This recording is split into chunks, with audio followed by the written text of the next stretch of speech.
Jack and the Beanstalk. Once upon a time, in a tiny cottage with a crooked chimney, lived a boy named Jack and his mother. They didn't have much money, but they had each other, and they had their dear old cow, Daisy.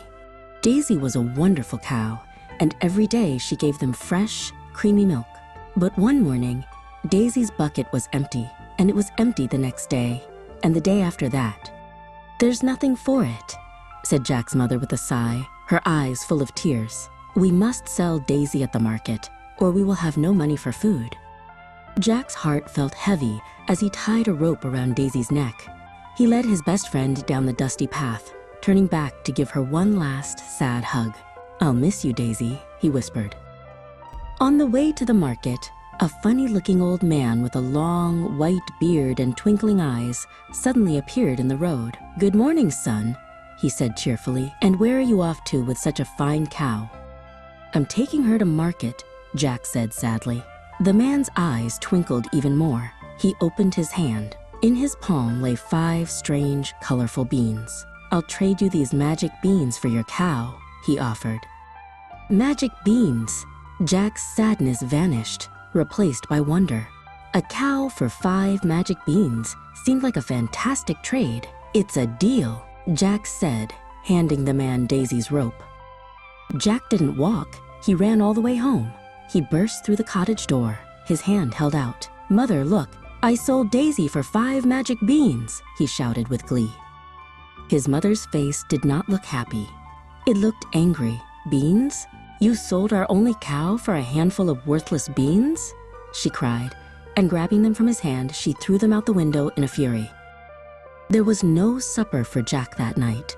He went to his little bed in the attic, feeling sad, foolish, and very, very hungry. He cried himself to sleep. When Jack woke up, his room was filled with a strange green light. He rushed to the window and gasped. Outside, a giant beanstalk had grown from the very spot where his mother had thrown the beans, twisting up and up until it disappeared into the clouds. The beans were magic after all, Jack thought. Forgetting his hunger, he scrambled out the window and onto the beanstalk. He decided he would climb it to see what treasures awaited at the very top. Up and up he climbed, past nesting sparrows and buzzing bees. The cottage grew smaller and smaller below him until it was just a tiny dot. He climbed through a layer of soft, white clouds.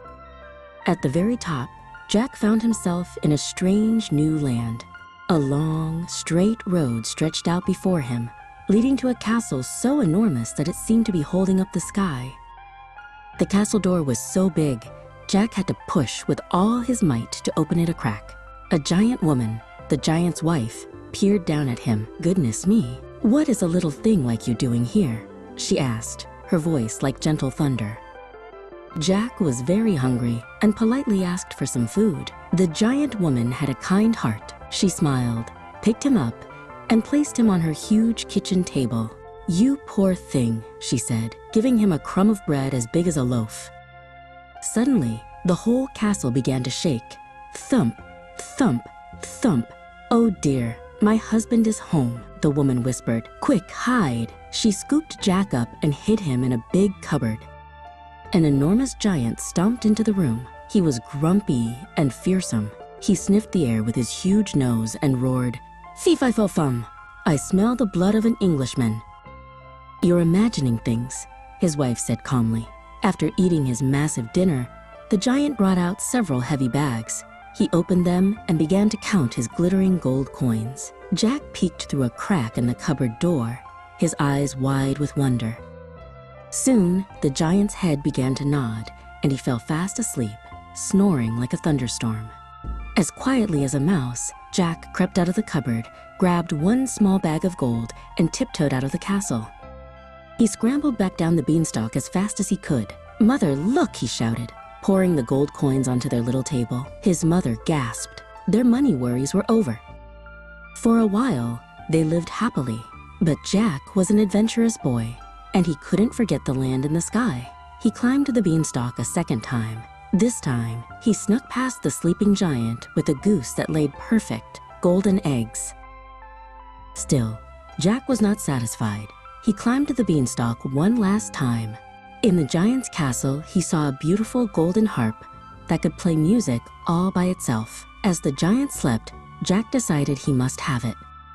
But as Jack grabbed the harp, it cried out in a loud voice, "Master! Master!" The giant woke up with a furious roar. He saw Jack with his harp and began to chase him across the room. Jack fled from the castle and scrambled down the beanstalk for his life. "Mother, the axe! Quick!" he yelled. His mother ran out with the axe. Jack jumped to the ground, took the axe, and with a mighty chop, he cut down the beanstalk. The giant came tumbling down with a terrible crash and was never seen again. Jack and his mother lived happily and wisely with their treasures for the rest of their days.